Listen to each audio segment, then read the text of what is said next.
نقطة مهمة بس كابتن أحمد اتكلم عنها، إدارة نادي الإسماعيلي وحلها، وفي مخالفات مالية أو مخالفات إدارية. النهارده لو أنت بتتكلم وضرب مثل بالأهلي إن الأهلي بيصرف مليارات، النهارده إن أنت بتتكلم لا تقول في أندية هو قصده على الأهلي. النهارده شوف المجاملة للزمالك، لو أنت النهارده المعاملة بالمثل. نادي الإسماعيلي في لجنة اتعملت، في لعيبه ليها مستحقات ما خدتهاش، في القيد اتوقف. طب ما الزمالك كام لجنه النادي الاسماعيلي على مدار 40 سنه؟ الزمالك النهارده في لعيبه ما خدتش فلوسها، في قيد اتوقف. في ايام عثمان احمد عثمان، امين الصندوق، ايام عثمان احمد عثمان النادي الاسماعيلي كان بياخد الدوري يا كابتن احمد، لكن لجنه مش عارف مين. لا مش قصدي النهارده كابتن احمد، اصل هو رمى النهارده ان في انديه بتصرف مليارات وما فيش ناس بتراقب. لا طب النهارده عندك نفس المخالفات اللي في الاسماعيلي، لعيبه ما بتاخدش مستحقاتها. ابو زيد حل مجلس ضابط الاهلي المخالفات ورجع بعد ربع ساعه رئيس الوزراء بيبلغوا ورجعوا. طب خلص كلامي لو سمحت.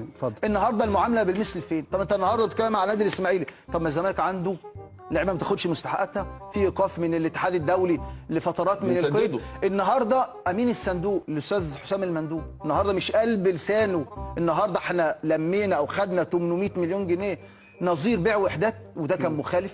طب فين اللجنه اللي عملها الوزير هنا؟ فين اللي عملها الوزير هنا؟ زي الاسماعيلي. تمام صح. برم انت برم.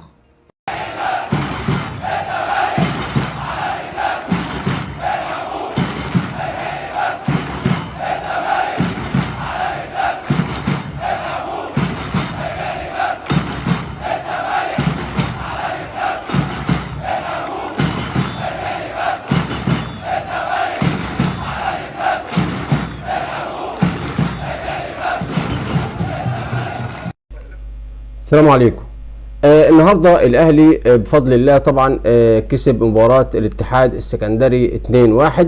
الحقيقه المباراه في الشوط الثاني كانت مضغوطه وصعبه كتير، وكان في هجمات قويه من نادي الاتحاد، وكان في تراجع كبير من نادي الاهلي الحقيقه بدون مبرر. طبعا جه بعد طرد كوكا الحقيقه، وزي ما يكون الحكم كان متحفز جدا لكوكا، لان الحقيقه التلاحم عادي جدا في الانذار الثاني بينه وبين مهاجم نادي الاتحاد، لكن الحكم تسرع في الانذار الثاني واخذ الطرد. بعد الطرد الحقيقه وقبل الطرد كمان كان في ضغط كبير من نادي الاتحاد، الاهلي كان متراجع.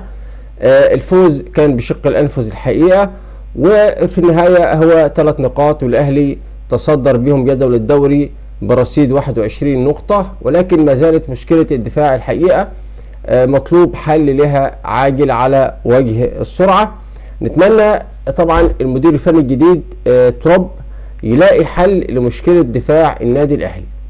كمان الحقيقة رغم التراجع في الشوط الثاني عجبني تغييرات تروب الحقيقة لما نزل محمد شكري خصوصا، واللاعب بصراحة أبلى بلاء حسن من بعد ما نزل، وبصراحة أدى بشكل جيد جدا جدا.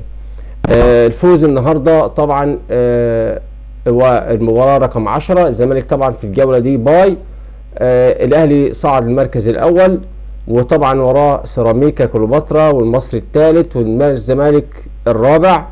طبعا ما ننساش كمان ان بيراميدز لسه ليه مؤجل ليه مباراتين وبرصيد 17 نقطه، لو فاز طبعا مباراتين في كل الاحوال هو هيصعد مثلا للمركز الثاني او الاول على حسب ما يجمع من نقاط، والزمالك هيتراجع للمركز الخامس عشان يبقى كل فرق المقدمه لعبت 10 مباريات. طيب الكلام اللي بيقوله جمال عبد الحميد عن حسام عبد المجيد ومحمد السيد ومصطفى محمد، الحقيقه الاهلي بشكل كامل ما بيفكرش في مصطفى محمد. هو طبعا الكلام ده اللي بيقوله جمال عبد الحميد في نوع من الحقد شويه والغضب والتخوف من انتقال حسام عبد المجيد، خصوصا ان اللاعب طلب ان هو يحترف بره. حسام عبد المجيد طلب يحترف بره لان شايف ان الزمالك الحقيقه طارد للاعبين ومفيش مستحقات بتندفع ومفيش ميزانيه ومفيش رقابه على الاموال. والحقيقه انا بستغرب جدا من قرار حل مجلس اداره نادي الاسماعيلي رغم ان الزمالك عنده مخالفات ماليه اكتر من اللي عند الاسماعيلي. فالحقيقه في سياسه الكيل بمكيالين، لو انت بتدور على المخالفات الماليه فدي موجوده بصوره اوضح وابشع في نادي الزمالك، ومع ذلك تم حل مجلس اداره نادي الاسماعيلي. ولو في نادي المفروض وزاره الشباب تساعده، فكان المفروض الاسماعيلي ظروفه اكتر صعوبه وبيعاني بقاله سنوات من طبعا دوامه الهبوط وقله الموارد الماليه. فرغم من ذلك بتخصص برامج رياضيه وحلقات كتير وقنوات عشان تدافع عن الزمالك وتطلب مساعده الدوله، في حين ان محدش بيتكلم عن الاسماعيلي رغم انه نادي جماهيري برضه زيه زي الزمالك، وجماهيره لا تقل عن نادي الزمالك بحال من الاحوال. يعني انا كراجل اهلاوي بقول ان جماهير الاسماعيلي قد جماهير الزمالك بالظبط، ما تفرقش عنه كتير خالص، ومع ذلك في تجاهل تام للنادي الاسماعيلي واستعراض عضلات.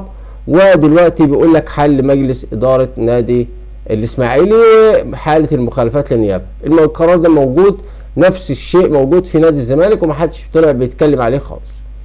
اما طبعا موضوع الاستقرار اللي بيتكلم عليه احمد سليمان، فالاستقرار ده طبعا جاي من ابناء نادي الزمالك نفسهم اللي بينهم خلافات على عضويه مجلس الاداره وعلى الرئاسه والكلام ده كله. مفيش حد من بره ليه دخل في الكلام ده. يعني عدم الاستقرار راجع لابناء نادي الزمالك نفسهم، مش من جهه خارجيه هي اللي بتفرض الاستقرار او عدم الاستقرار.